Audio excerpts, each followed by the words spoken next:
It had been 7 years since I last saw my son David. 7 long years of silence, where birthdays passed without a single call, and Christmas mornings echoed with nothing but the hum of my heater. So when I heard that loud pounding at my front door one Tuesday morning, the kind of pounding that rattled the frame and sent a jolt straight through my chest, I knew it wasn't a neighbor or a delivery man. It was the kind of knock that demanded something. And when I peered through the peephole and saw David standing there with his wife Melissa, my heart twisted in ways I can't even describe, because behind them sat 4 enormous suitcases and a stack of plastic bins, like they were checking into a hotel, not visiting their mother after 7 years of vanishing.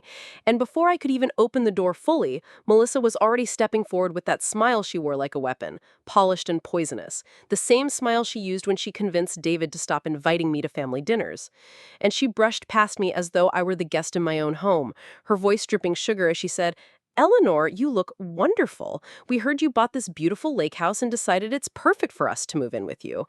And the words knocked the wind out of me because this house, this quiet sanctuary overlooking the water, wasn't something I bought. It was something my sister Clara left me when she passed last year, a gift of peace after decades of working 2 jobs, raising a boy alone, and never asking for anything. And I hadn't told them, hadn't told anyone, because I knew if Melissa ever caught scent of it, she would circle like a vulture. And now here she was running her fingers along my antique hutch, the one she once sneered at as grandma junk, while my son shuffled behind her carrying boxes like some obedient servant, his eyes never meeting mine, his shoulders slumped like a man who had forgotten the shape of his own spine, and I stood there in the doorway, still gripping the handle, my heart pounding with a mixture of disbelief and fury as movers began unloading furniture from the truck idling in my driveway, furniture that had no place in my home, no place in my life. And Melissa turned back to me, her eyes sweeping across the living room, with ownership already in her gaze, saying, "This place must be worth 500,000, maybe more. You really outdid yourself." And David mumbled something I couldn't hear because he wouldn't look at me. And I said, as firmly as my trembling hands allowed, "Melissa, I never invited you to move in." But she just laughed lightly, tossing her hair back like I was some silly old woman being difficult, saying, "Oh, Eleanor, don't be dramatic. You're all alone here. It's too much house for one person. And we're family. Of course it makes sense." And that word family burned like acid in my ears, because where was family on my 65th birthday when I sat alone with a grocery store cake? Where was family on Christmas mornings when I scrolled through pictures online of them smiling around someone else's table? Where was family when I begged for a single coffee date, only to be told they were too busy? And yet now that I had something valuable, now that I had walls painted with peace and windows framing the lake, suddenly I was family again. And in that moment, as Melissa directed the movers with the authority of someone who believed the house was already hers, as David avoided my gaze and carried box after box inside, as the life I had rebuilt for myself after Clara's death was invaded by the very people who once abandoned me, something hard and cold settled deep inside my chest. Not sadness, not grief, not even heartbreak, but anger, pure and sharp. Anger at the years they stole, anger at the loneliness they forced on me, anger at their audacity to think they could sweep back into my world and claim it like a prize. And as Melissa sat herself on my couch, already asking about sleeping arrangements, casually suggesting that the master bedroom had the best view, as though I weren't even standing there, I realized one thing very clearly. If Melissa thought she could erase me from my own home the way she erased me from my son's life, she was about to learn that this grandmother, tired though she may be, was not finished fighting. Not finished at all. And the battle she thought she was walking into with an easy win was about to become a war she would regret for the rest of her life. That first night was one of the longest of my life because even though the moonlight spilled across the lake outside my window in that familiar, comforting way, inside my house everything felt poisoned. Melissa's perfume clung to the air in my living room, her laughter echoed down the hallway as she unpacked boxes that had no business being under my roof, and my son, my only child, the boy who once clung to my skirt when thunderstorms rattled the sky, was now a stranger, moving his clothes into my guest room without even asking if he was welcome. And I lay awake in bed staring at the ceiling, thinking about all the years that had led us here, the slow corrosion of our bond, the little slights that grew into walls, the Christmas when he chose her family over me, the birthday when my call went unanswered because Melissa had thrown herself a party the same day, the holidays I spent staring at photos online of their intimate family gatherings where I was never included, and it all rushed back to me now like a flood that had been waiting for the the right storm to break. Because watching her command those movers today, watching David trail behind her carrying box after box, I knew this wasn't just a visit. It was a takeover, a hostile invasion dressed in smiles and the word family. And when I finally drifted into a fitful sleep, it was only to be woken by the muffled sound of their voices through the thin wall of my guest room. Melissa's voice sharp and eager as she whispered about reorganizing the living room first thing and getting rid of those ugly old chairs, and David's voice low, almost hesitant, saying things like, "Mom's attached to that stuff," but always ending with, "All right, whatever you think." And I realized he was no longer my son. Not the way I remembered him. He was an echo of himself, molded by her hands. And in the morning when I stumbled out to the kitchen hoping for a few quiet minutes with my coffee, there she was already, humming like she owned the dawn, rummaging through my spice rack, moving things around with careless confidence. And when I asked what she was doing, she looked up with that infuriating smile and said, "Your spices were chaos, Eleanor. I organized them properly now." And I looked at the row of jars, once alphabetical and easy for me to find, now grouped by some strange color pattern that made no sense at all. And I felt the smallest of my comforts stolen from me. The little system I had built in my solitude tossed aside like it was nothing.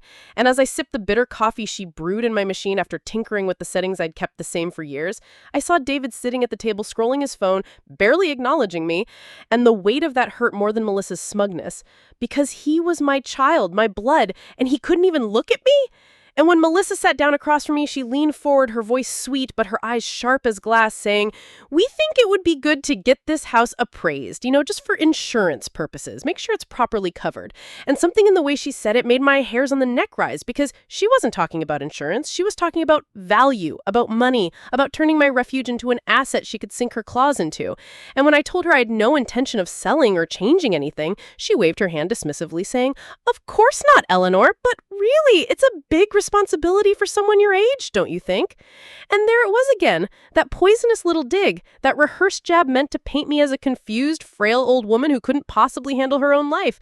And David finally looked up, his eyes darting between us, and said, "She's just trying to help, Mom."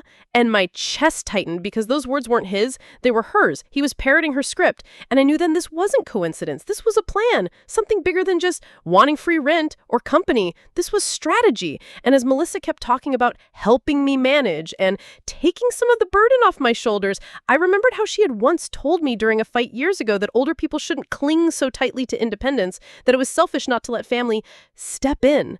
And suddenly the pieces began to click together in my mind. The suitcases, the movers, the sudden interest after 7 years, the digs about my age, and I felt cold all over because this wasn't about moving in, this was about control, about erasing me one detail at a time until even I might question whether I could manage. And when I caught Melissa later that day sitting on my couch surrounded by my old photo albums, casually pulling out pictures of David's childhood, making piles of keep and trash, I saw the discard pile of the pictures of David grinning with frosting on his nose at his 10th birthday, the snapshot of him curled against me on the couch during a thunderstorm, the candid shot of us baking Christmas cookies in the kitchen, all the moments that defined us, all the evidence of the bond she'd spent years dismantling. And when I asked her sharply what she was doing, she smiled up at me and said, "Just decluttering, Eleanor. Half of these are blurry or duplicates. They don't matter." And when I reached for them, she pulled them back, waving one in my face, saying, "Look at this, not even flattering. Why would you keep something like this?" And I felt something break inside me because it was never about decluttering. It was about erasing, rewriting the story so that our family began with her, so that my memories were replaced by her narrative. And I realized then that Melissa wasn't just moving into my house, she was moving into my life, into my history, into everything that made me who I was. And if I didn't act soon, if I didn't find a way to stop her, I would vanish completely, replaced by her version of the truth. And as I stood there clutching the photograph she tried to discard, my heart pounding, I made myself a quiet promise. She might have convinced my son that I was weak, but she would never convince me. And I would fight with everything I left to remind them both that I was not some confused old woman they could rewrite out of her own story. Not now, not ever. That night, I barely slept again because the walls of my own home had turned into cages of whispers and plotting, and I could hear them through the thin plaster. Melissa's voice sharp as she talked about how Mom will come around eventually. She has to. She can't manage all this. And David's low voice, hesitant but obedient, mumbling, "I don't know. She seemed upset today." And Melissa snapping back, "She's always upset. That's just her way. You need to stop feeling guilty. We're doing what's best for her and for us." And I lay there in the dark, gripping the edge of my blanket so tightly my knuckles ached, because I understood now what their game was. This wasn't about family. It wasn't even about free rent. It was about erasing my independence, piece by piece, until they could hold up the fragments and say, "See, she can't manage. She needs us." And the next morning, when I walked into the kitchen, I caught Melissa rifling through the drawers of my desk, my private desk in the study, where I kept bills, insurance papers, Clara's will, all the important pieces of my life neatly stacked. And when I demanded to know what she was doing, she didn't even blush. She simply smiled, that polished smile, and said, "Oh, Eleanor, I was just looking for a pen. You really should be more careful with your important papers. They're scattered everywhere. Identity theft is a real problem for people your age." And she waved my bank statements in the air like they were old coupons before slipping them back into the drawer. But I saw her eyes scan them, saw the gleam of satisfaction in her gaze, and I knew she hadn't been looking for a pen. She had been hunting. And later, when I peeked into the guest room after they left to run errands, I found proof. A folder half tucked into her suitcase with copies of my own financial documents, even a copy of Clara's will. And tucked behind those papers were forms I had never seen before. Forms with official seals and boxes checked off about mental incapacity. Words like guardianship petition and incompetent adult staring back at me like knives. And I sat on the floor holding those papers with my heart racing, my throat tight, because it hit me with brutal clarity. They weren't just planning to move in, they were planning to take everything, to have me declared unfit, to steal not just my home, but my entire identity, my control, my freedom. And in that moment, anger boiled hotter than fear because they thought they were clever, thought they could plant little seeds by calling me forgetful, by sighing about how overwhelming a house was for someone my age, by moving my spices, my furniture, my photos, until even I might begin to doubt myself, until even a judge might believe the story they were writing. And I realized that every smile Melissa gave me was another brick in the trap she was building around me. And when that evening finally David approached me, alone, fidgeting with his coffee mug at the table, his eyes darting like a nervous boy caught stealing candy, and said, "Mom, we should talk about the house." I braced myself because I knew what was coming, and sure enough, he cleared his throat and said, "We just think it would be better for everyone if this arrangement was official. Maybe we could be added to the deed as co-owners. That way we'd all share the responsibility." And my stomach turned cold because I heard Melissa's rehearsed words in his mouth. Not his, never his. And I asked carefully, "This was her idea, wasn't it?" And he stiffened but muttered, "We discussed it together. She just wants to protect you, Mom." And I wanted to laugh, bitter and raw, because protect me was the last thing they wanted. But I swallowed it down and simply said, "I'll think about it." And the relief that washed over his face was almost painful, because he thought he had cornered me, thought my hesitation was agreement. But in that silence, I made another promise to myself, that if they wanted a war for this house, for my life, then they would get one, only it wouldn't be the easy win they thought, because the woman they believed they were cornering was not weak. Not lost, not ready to surrender. And as I sat awake again that night, listening to them whisper about lawyers and timelines and making sure she slips up, I realized that my path was clear. I had to act before they did. I had to gather proof, protect what was mine, and show them that the mother they had erased for 7 years was still alive, still thinking, still dangerous in ways they had forgotten. And by the time the dawn broke over the lake, turning the water to molten gold, my decision was carved as sharp as stone. They wanted to test me, to prove I was weak, but I would show them instead that they had underestimated the wrong woman. The next morning, I rose before the sun because sleep had become impossible in a house that no longer felt like mine. And as I walked quietly down the hallway, I could see the shadows of their suitcases stacked against the wall, a reminder of how thoroughly they had invaded. And I stopped at the kitchen doorway when I heard Melissa humming, her back turned as she rifled through my cabinets again, rearranging the mugs, muttering to herself about how everything has to go, this whole place is outdated. And I clenched my fists so tightly my nails dug into my palms, because every little change she made was another attempt to erase me, to replace my order with hers. And when she turned with that bright smile, pretending it was kindness, saying, "I reorganized your mugs, Eleanor. Trust me, it works better this way." I forced myself to stay calm, because losing my temper would only feed her narrative that I was unstable. And later that day, I pretended to nap while they left to pick up groceries. But as soon as the car pulled out of the driveway, I hurried into the guest room, my heart pounding. And this time I searched more carefully, flipping through Melissa's folder and David's laptop bag. And what I found chilled me to the core.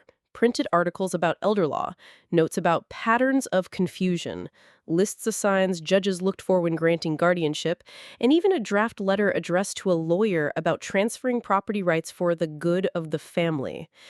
And I sat there on the floor, surrounded by the evidence of their betrayal, my chest tight with rage, my mind racing with clarity, because now I knew without doubt that their plan wasn't just a vague scheme, it was a carefully plotted attack. They were building a case against me, brick by brick, with every sarcastic comment about my age, every condescending laugh about how overwhelming the house must be. And that night, when I overheard Melissa talking on the phone in hushed tones, saying, "She's starting to resist. We need to move faster. Judges usually side with family if we can prove she's confused," my blood ran cold, because I understood then that they weren't just lying to me, they were lying about me to others, laying the groundwork for a legal coup.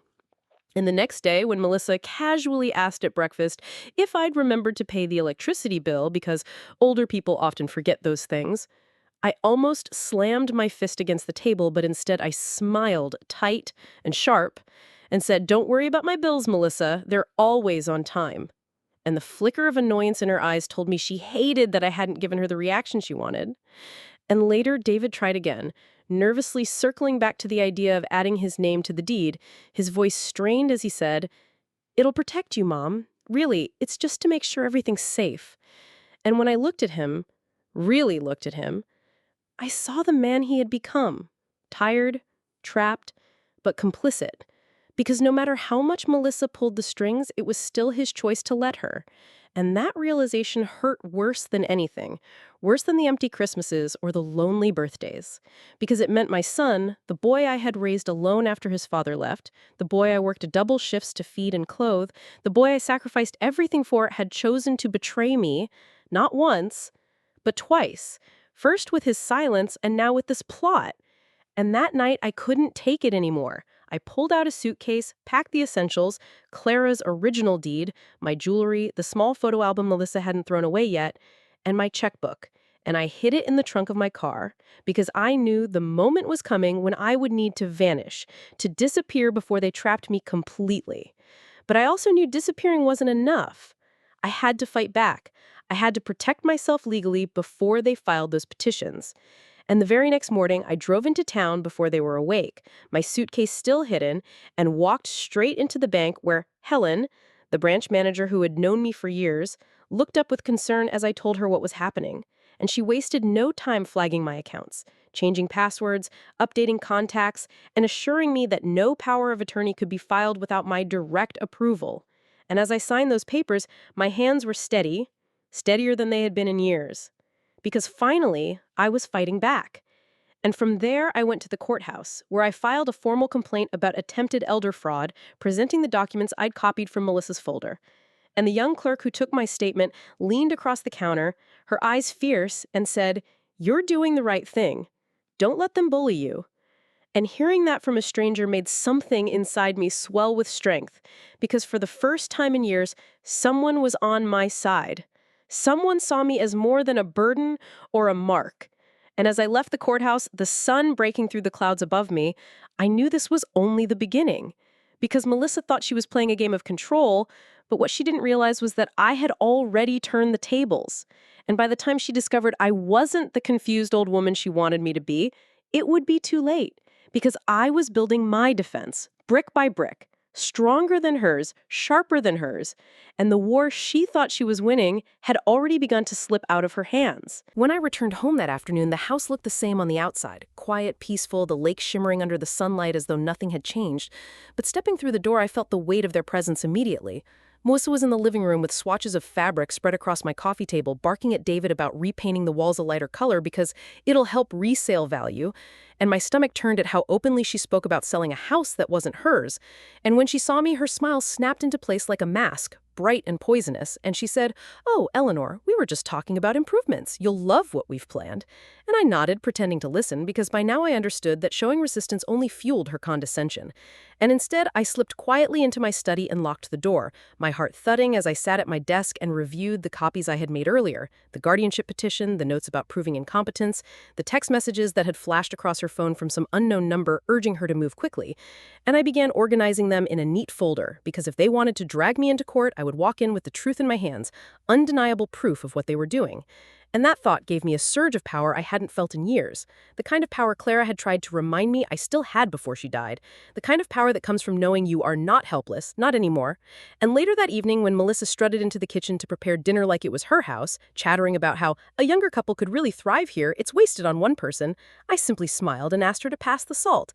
And though she seemed pleased with my apparent compliance, inside I was steady, calm, because I knew something she didn't. Her time was running out, and while she believed she was weaving a web around me, I was already unraveling it from the edges, thread by thread. And after dinner, I excused myself to bed early, though instead of sleeping, I sat by the window, my suitcase still packed in the trunk of my car, my folder of evidence tucked safely in my purse, and I planned, oh, how I planned, because I knew they would soon try to force my hand, and I wanted to be ready. And sure enough, the next morning, David approached me, his face pale, his hands shaking, and he said, "Mom, Melissa's scheduled a meeting with a lawyer tomorrow. He wants to talk about the deed, just to make things official." And my heart pounded, but I kept my voice calm as I asked, "And what if I say no?" And his eyes darted away, his voice barely above a whisper, "Then they'll find another way." And that was all I needed to hear, the final confirmation that he was in on it, maybe reluctantly, but still complicit. And as he shuffled away, I felt something inside me harden into steel, because they could threaten, they could lie, they could even try to erase me, but I would not surrender, not after everything I had survived in my life, not after raising a son alone with nothing but grit and determination, not after years of silence where I learned the only person I could depend on was myself. And that night when they went to bed, whispering in the dark about tomorrow's appointment, I stayed up, writing a note to myself like a soldier preparing for battle, a list of everything I had already done to protect myself, the bank protections, the complaint at the courthouse, the lawyer I had seen that morning who confirmed Clara's will was ironclad and had already helped me transfer the house into a trust that neither David nor Melissa could ever touch. And as I read over that list, I felt calmer than I had in weeks because I realized I had already won. They just didn't know it yet. And the next day when Melissa breezed into the kitchen in a sharp blazer, her smile tight with excitement, saying, "We'll leave at noon, Eleanor. Don't forget to bring your ID. The lawyer needs it." I looked her in the eye for the first time in days and said, "I won't be going." And the way her smile faltered, the way her eyes flashed cold before she quickly recovered, told me I had struck a nerve, and she leaned closer, her voice dropping into that tone she used when the mask slipped, saying, "Don't make this harder than it has to be. You need us, whether you realize it or not." And I smiled, slow and deliberate, and replied, "We'll see about that," before turning and walking out the door with my purse, leaving her standing there with her carefully planned performance unraveling, because tomorrow wasn't their appointment, it was mine. Mine with destiny, with justice, and with the revenge I had been quietly crafting in the shadows of their arrogance. By the time the sun rose the next morning, I felt a strange calm settle over me. The kind of calm I used to feel before walking into a big meeting at work back when I was younger and had to fight tooth and nail for every inch of respect. And as I brewed my coffee, I heard Melissa and David shuffling around in the guest room, their voices low and hurried, hers sharp and commanding, his meek and reluctant. And when they emerged, Melissa was dressed like she was heading into a courtroom already. Crisp blazer, hair pulled tight, her smile gleaming with victory that hadn't yet arrived. And she said, "Are you ready, Eleanor? The lawyer is expecting us." And I looked up from my cup of coffee, steady as stone, and said, "I told you yesterday I won't be going." And the way her face twitched before the mask slid back on gave me a spark of satisfaction, because behind her bright smile was the fear of losing control. And David looked between us, pale, anxious, his hands stuffed into his pockets like a little boy caught in a lie, and he muttered, "Mom, please, it's just easier if you come." And I set my coffee down slowly, stood, and said, "Easier for who, David? For me or for you?" And he flinched, because he knew I already knew the answer. And Melissa quickly stepped in, her voice sugar-coated poison, saying, "Eleanor, no one is trying to hurt you. We just want to help. These legal arrangements are very common, and at your age," but I cut her off sharp as a knife, "don't you dare finish that sentence, Melissa." And for the first time since they had walked back into my life, she froze. Just for a moment, before she forced a laugh and waved her hand like I was being dramatic, and said, "Fine, if you won't come willingly, we'll do it another way." And she stormed off to make a phone call while David stood rooted to the spot, shame radiating from him. And when I asked, "Is this really what you want, David? To see your mother declared incompetent so you can take her house?" His eyes filled with something like regret, but also cowardice. And he whispered, "We don't have a choice, Mom. You don't understand." And I leaned forward, my voice low, steady. "Oh, I understand more than you think." And he turned away, unable to face me. And in that moment, I knew he was lost. Maybe forever. And I felt a tear slip down my cheek, not for myself, but for the boy I once knew who had vanished long ago, replaced by a man too weak to resist his wife's hunger. That afternoon, while Melissa was still out making calls, I went into town again, this time meeting with my lawyer, a sharp young woman with eyes that cut like glass. And together, we finalized the trust documents that sealed the house beyond their reach. Ironclad. Irreversible. And when I signed the final page, I felt lighter than I had in months, because now no matter what lies they spun, no matter what traps they laid, they could never touch the one thing Clara left me. And as I drove back, the lake glinting under the late afternoon sun, my phone buzzed with messages from David, frantic, begging me to answer, saying Melissa was furious that things were getting out of hand. But I ignored them because I had my own plan to set in motion. And when I walked through the front door that evening, Melissa was waiting in the living room, arms crossed, eyes sharp, and she said, "Where have you been?" Like she was the one who owned the house. And I set my purse down calmly and said, "I've been securing my future." And her eyes narrowed as she studied me, trying to read what I meant. But before she could press further, I smiled and said, "Dinner smells nice." Because sometimes the best weapon is patience. And as we sat at the table that night, Melissa chattering about new curtains and better paint colors, David barely eating, glancing at me with haunted eyes, I realized the power had shifted. They just hadn't realized it yet. And when I excused myself early to bed, I lay there listening to them argue, her hissing at him for being weak, him mumbling that maybe this was going too far. And I smiled in the dark because cracks had begun to form in their alliance, and I knew exactly how to widen them, because revenge doesn't always come in the form of shouting or throwing people out. Sometimes it comes in silence, in patience, in letting your enemy believe they are winning right up until the moment the floor vanishes beneath their feet. And as I drifted to sleep, I knew that moment was coming, closer every day. And when it arrived, Melissa would discover that the confused old woman she thought she was conquering had been watching, waiting, and setting the stage for a reckoning she would never forget. The morning of the so-called appointment arrived with the sky heavy and gray, the kind of sky that feels like it's holding its breath before a storm. And I sat in my kitchen sipping coffee while Melissa paced the living room like a general preparing for battle, barking at David to hurry, waving her phone as if it were a weapon, muttering about timelines and paperwork. And when she finally turned to me with that sharp smile plastered across her face and said, "Eleanor, we're leaving in 15 minutes. Don't make this difficult," I simply looked up, steady, and said, "I won't be going anywhere today." And for the first time, her mask cracked wide open, anger flashing in her eyes before she hissed, "Do you realize how ungrateful you sound? We're trying to protect you, to make sure you're taken care of, and this is how you repay us?" And David, poor David, stood behind her, shifting on his feet, torn between fear of her wrath and shame at what he was part of. And when he tried to soften it, saying, "Mom, please, just come with us. It'll be easier if you cooperate," I put my cup down, rose slowly, and said, "No, David, easier for who? For me, or for the two of you who have been plotting to steal my life out from under me?" And the silence that fell was thick enough to choke on, Melissa's jaw tightening as she opened her mouth to deny it. But before she could, I walked into the study, returned with the folder I had been quietly building for days, and dropped it on the table with a sharp thud, the sound echoing like a gunshot in the room. And I said, "Go ahead, open it."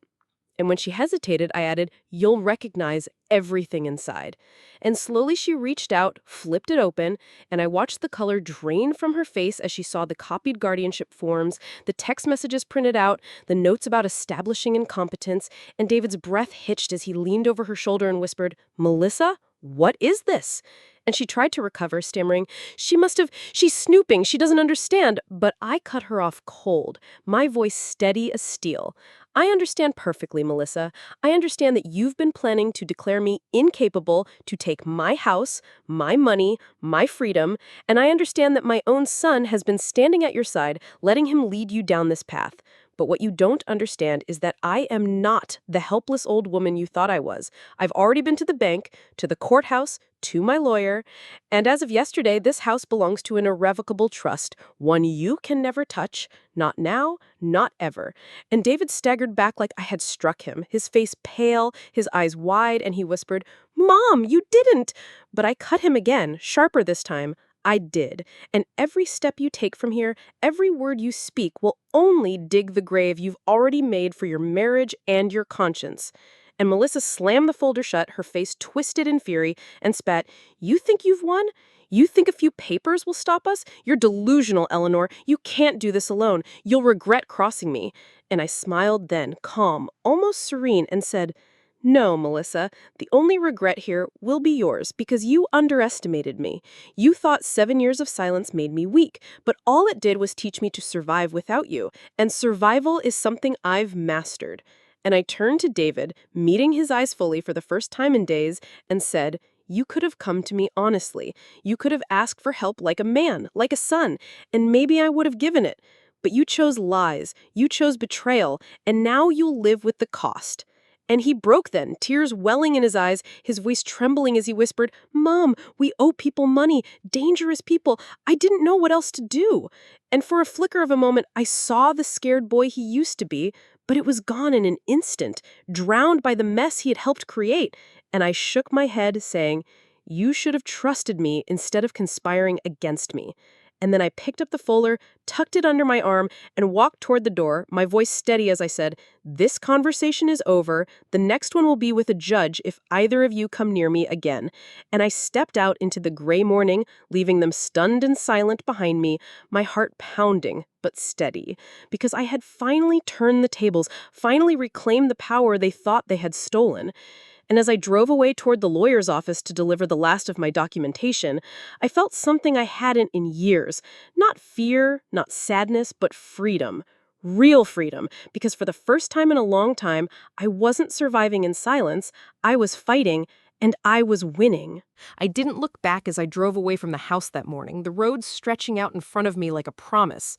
And though my hands trembled slightly on the steering wheel, my heart was steady, because for the first time in years, I wasn't clinging to scraps of affection or begging to be seen. I was choosing myself. And by the time I reached my lawyer's office and handed over the last of the documents I had collected, she smiled with a kind of respect that told me I had done everything right, that Melissa's threats and David's cowardice would collapse the moment they tried to challenge me. And she said, "You've outmaneuvered them, Eleanor. The trust is solid, the complaint is on file. If they push, they'll only expose themselves." And I left that office taller than I had walked in because the war was already won. All that remained was time. And when I returned to the house later that day, the movers were gone, their suitcases dragged back to the car, Melissa's face stormy with rage as she hissed, "You'll regret this. You'll be all alone. No one will be there when you fall." And I looked at her, calm, and said, "I've been alone for 7 years, Melissa, and I'm still standing. But you can't breathe without control, and that will be your undoing." And she recoiled like I had slapped her, dragging David toward the door, and though he glanced back at me with eyes full of shame, he followed her, because that's who he had chosen to become. And when the door finally shut behind them, the silence that filled the house was the sweetest sound I had heard in years. Not heavy, not empty, but clean. A silence that belonged to me. And over the next weeks, I took back every corner they had touched, moved my chair back by the window, restored my spice rack to its order, pulled my photos from the discard pile, and framed them proudly on the wall. And each little act was like sewing pieces of myself back together, stitch by stitch, until the house felt whole again, until I felt whole again. And 6 months later, when I sat on the deck watching the sunset paint the lake in gold, the phone rang. an unfamiliar number, and though I almost ignored it, something made me answer. And a young, hesitant voice said, "Grandma, this is Lily. I'm David's daughter." And my breath caught because I had only seen photos of her as a baby, never been allowed to know her, never been given the chance to hold her. And she said softly, "I found your number in Dad's phone. I just wanted to know you." And tears slid down my cheeks as I whispered, "I've wanted to know you too, sweetheart." And she told me about school, about her love of painting, about how her parents were divorcing because Melissa's lies had finally caught up with her. And she said, "Dad told me what happened. He said he was wrong. He said he lost you because he listened to her, but I don't want to lose you too." And my heart, battered and bruised as it was, swelled with something fierce and tender, and I said, "You won't, Lily. Not if you want me in your life." And she whispered, "I do. More than anything." And in that moment, I realized Melissa had failed completely because she had taken my son, but she could not erase me. She could not stop the blood that still ran through his child. She could not sever the bomb that had been waiting to bloom. And as I sat there under the fading sun, listening to my granddaughter laugh softly about how nervous she was to call, I felt a peace deeper than any revenge could bring, because the best revenge wasn't just protecting my home. It wasn't just outmaneuvering their plot. It was reclaiming my place in a family that deserved me, building something new with someone who saw me not as a burden or an obstacle, but as a grandmother. And when I hung up that night, I looked out at the lake and whispered to Clara, "You were right. This house gave me more than a roof. It gave me strength. And now it's giving me a new beginning." And I knew with absolute certainty that Melissa's shadow would never darken my door again, that my son would have to live with the consequences of his choices, but that I, Eleanor, 70 years old and stronger than ever, had finally stepped into the life I was meant to live. Free, dignified, and loved. Not by those who tried to erase me, but by those who truly wanted to know me.